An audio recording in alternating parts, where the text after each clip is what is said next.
प्रिय छात्रों, आज हम लोग आयु की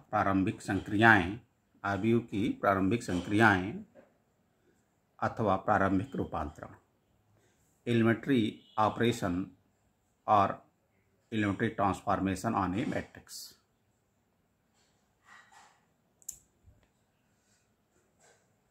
तो इसमें दो प्रकार से होता है, एक प्रारंभिक पंक्ति रूपांतरण और एक प्रारंभिक स्तंभ रूपांतरण।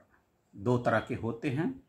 तो उसमें आज हम लोग प्रारंभिक पंक्ति रूपांतरण के बारे में अध्ययन करेंगे, एलिमेंट्री रो ट्रांसफॉर्मेशन के बारे में अध्ययन करेंगे।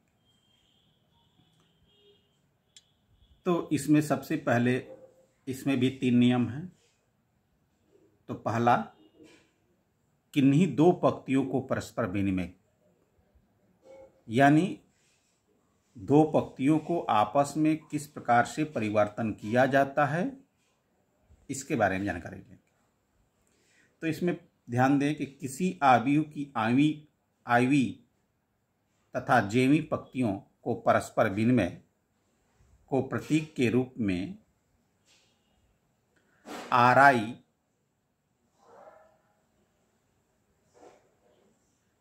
से RJ द्वारा निरूपित किया जाता है, ट्रांसफॉर्म किया जाता है।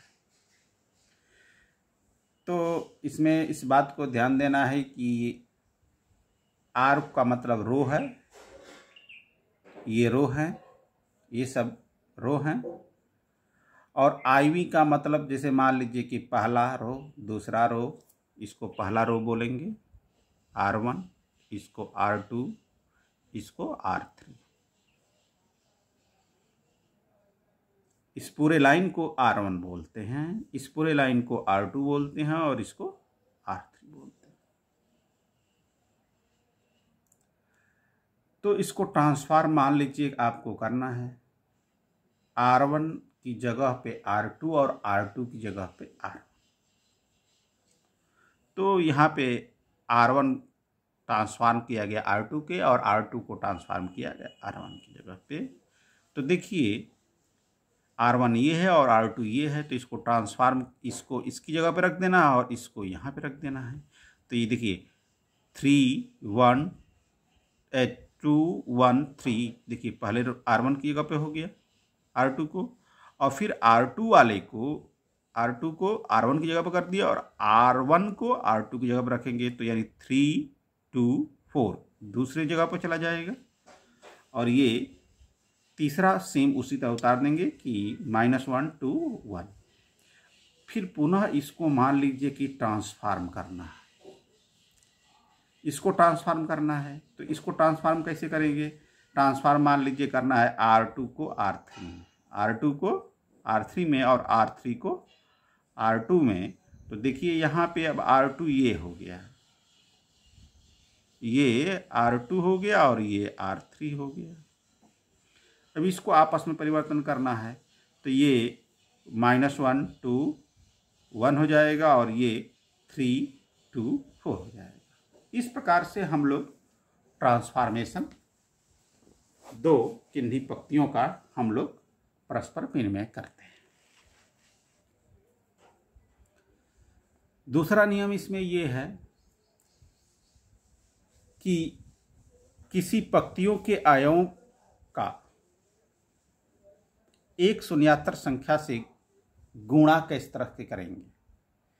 पहली बात, किसी पंक्ति में जो अवयव होते हैं उसमें किसी शून्यत्तर का मतलब शून्य को छोड़कर किसी संख्या से गुणा करना।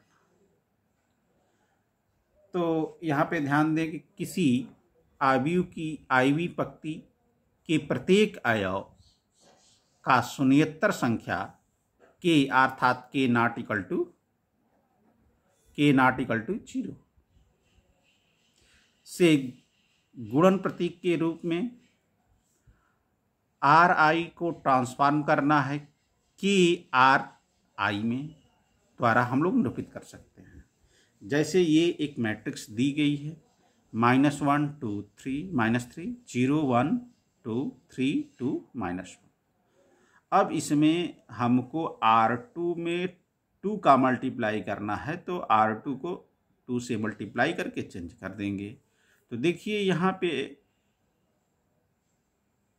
R1 और R3 में कोई चेंज नहीं होगा, तो वो पुनः उसी तरह उतार देंगे और R2 में 2 का मल्टीप्लाई करेंगे।